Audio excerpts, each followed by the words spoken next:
বিসমিল্লাহির রহমানির রহিম। যে যেখান থেকে লাইভ স্ট্রিমটি দেখছেন এবং দেখবেন সকলকে জানাচ্ছি আসসালামু আলাইকুম রাহমাতুল্লাহি ওয়া বারাকাতুহু। বেয়ারত সেবা ফাউন্ডেশন ও বেয়ারত চিকিৎসা পুনর্বাসন কেন্দ্রের পক্ষ থেকে বিনামূল্যে কবরখনন টিম এখন বর্তমানে অবস্থান করছেন গরিবুল্লাহ শাহ মাজার কবরস্থানে। আপনারা অবগত আছেন আমাদের এই টিম দীর্ঘ 4 ঘন্টা ধরে কবরস্থানে আছেন। তো আমাদের চট্টগ্রাম লালখান বাজার মতি ঝর্ণা নজরুল সরকারের বাড়ির একজন বাসিন্দা ইন্টিকাল করেছেন ঠিক দুপুর 2টা বাজে। ইন্না লিল্লাহি ওয়া ইন্না ইলাইহি রাজিউন। তারই ধারাবাহিক কিন্তু আমাদের বেয়ারত ফাউন্ডেশনের পক্ষ থেকে বিনামূল্যে কবর খনন টিম এখন অবস্থান করছেন, আপনারা দেখতে পাচ্ছেন। তো আসলে আমাদের কবরটি আলহামদুলিল্লাহ অলরেডি শেষ পর্যায়ে, অলরেডি শেষ, আর বেশিক্ষণ লাগবে না। তবে দেখুন, প্রত্যেকটা জিনিসের একটা কারিগর আছে, প্রত্যেকটা জিনিসের একটা কারিগর আছে। আপনি যদি বিল্ডিং করতে চান ওখানে একটা কন্ট্রাক্টর আছে, আপনি যদি বিল্ডিং এ রং করতে যান ওখানে একটা মিস্ত্রি আছে, এবং প্রত্যেকটা জিনিস একটা কারিগর আছে। তারই ধারাবাহিক কিন্তু আমাদের কবরেরও কারিগর আছে। বিষয়টা শুনতে খুবই চমক, তাই না? দেখতে পাচ্ছেন আমাদের কবর অলরেডি হয়ে গেছে। হয়ে যাওয়ার পর বিভিন্ন সাইডে তারপরে অনেক জায়গায় গর্ত ছিল, এগুলা কিন্তু মাশাআল্লাহ দিলে অনেক সুন্দর করে কিন্তু আপনারা দেখতে পাচ্ছেন, অনেক সুন্দর করে একটি ডিজাইন করতেছে কবরটি। তো আসলে এটি দেখেন প্রত্যেকটা জিনিস একটা কারিগর কিন্তু আছে। তো আমাদের এখানে আলহামদুলিল্লাহ দেখতে পাচ্ছেন আমাদের ইবু মামা, তারপরে হানিফ মামা, তারপরে সেলিম মামা, আমাদের তিনজনই কিন্তু আলহামদুলিল্লাহ একটি পরিবারে একটি কবর করতেছে। তো দর্শক আপনাদেরকে একটি জিনিস জানিয়ে দিই, আমাদের চট্টগ্রামে অথবা ধরেন না কোনো এলাকা ভিত্তিক আমাদের যদি কারো রাজমিস্ত্রি লাগে, আমাদের এখানে কিন্তু একটি রাজমিস্ত্রিও আছে, ঠিক আছে? আমাদের এখানে একটি রাজমিস্ত্রিও আছে, মোহাম্মদ হানিফ। আপনারা দেখতে পাচ্ছেন, যদি আপনাদের কোনো ঘর বাড়ি বা কোনো কিছু পাকা করতে হয় ইনশাআল্লাহ যোগাযোগ করবেন আমার মামার সাথে। আমার মামা যাবে, যে আপনাদেরকে সুন্দর করে একটি ঘর করে দিবে।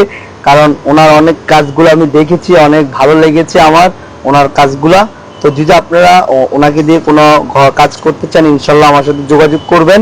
তো আমাদের আজ কিন্তু এখানে শুধু আমরা রয়েছি তা না, আপনারা অবশ্যই এর আগের ভিডিওতে দেখেছেন আমাদের এখানে ছোট্ট ছোট্ট তরুণরা রয়েছেন। দেখেন সাহস, দেখেন এখন কিন্তু রাত বাজতেছে 8টা, চারদিকে কিন্তু অন্ধকার। আমরা এখানে কিন্তু একটি লাইট লাগিয়েছি কবরের কার্যক্রম করার জন্য। তো আমাদেরকে অনেকে বলে যে আমরা বিনামূল্যে কবরের নাম দিয়ে কেন টাকা নিই। তা আসলে টাকা কেন নিচ্ছি, আমরা রাত হলে 3,500 টাকা নিই কেন? এই যে দেখতে পাচ্ছেন এখানে বাঁশগুলো কিন্তু কিনে আনতে হয়, বাঁশের টাকা আছে, এবং এখানে 2টি দাঁড়িয়ে আছে, গাড়ির টাকা। তারপরে এই যে এখানে যারা কবর মাজার কমিটি আছে ওনাদের থেকে কিন্তু আমরা লাইট ভাড়া নিতে হয়, রাত হলে একটু লাইটের ভাড়া আছে 500 টাকা। তো আপনার এই কারণে আমরা টাকাগুলো মূলত নেওয়া হয়। কিন্তু আমাদের সদস্যগুলো যেগুলা এখানে পরিশ্রম করতেছে বা যারা এখানে খাটতেছে সে বিনিময়ে আমরা একটু টাকা নেওয়া হয় না, সেই কারণে নাম দিয়েছে বিনামূল্যে কবরখনন টিম। আপনারা অবশ্যই অবগত আছেন যে আমাদের বেওয়ারিশ সেবা ফাউন্ডেশন এটা কেন আসছে।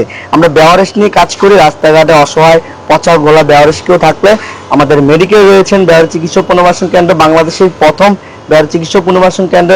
ঠিকানা হচ্ছে যে আপনার বড়দিঘি বাজার পার হলে আপনারা দেখতে পারবেন ওখানে একটা আমাদের মেডিকেল আছে। এটা হচ্ছে আমাদের মেডিকেলের জন্য। আর আমাদের বিনামূল্যে কবর খনন কাদের জন্য?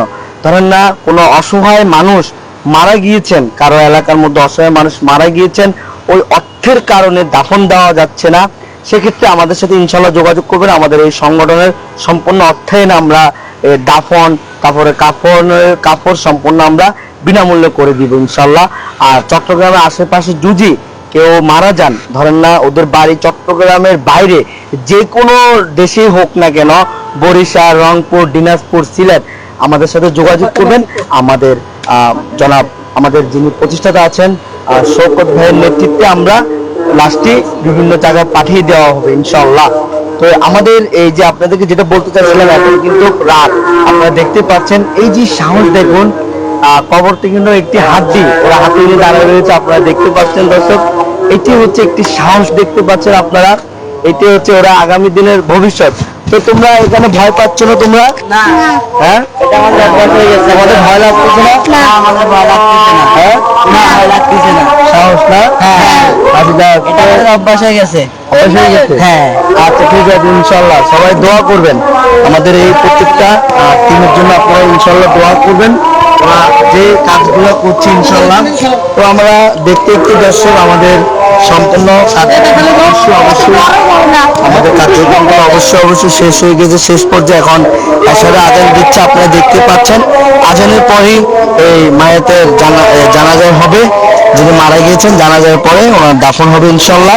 ততক্ষণ আপনারা যে যেখান থেকে ভিডিওটি দেখছেন এবং দেখবেন, দোয়া করবেন ইনশাল্লাহ। আমাদের প্রত্যেকটি সদস্যের জন্য অনেক পরিশ্রম করেছেন আজকে এখানে দীর্ঘ 4 ঘন্টা ধরে।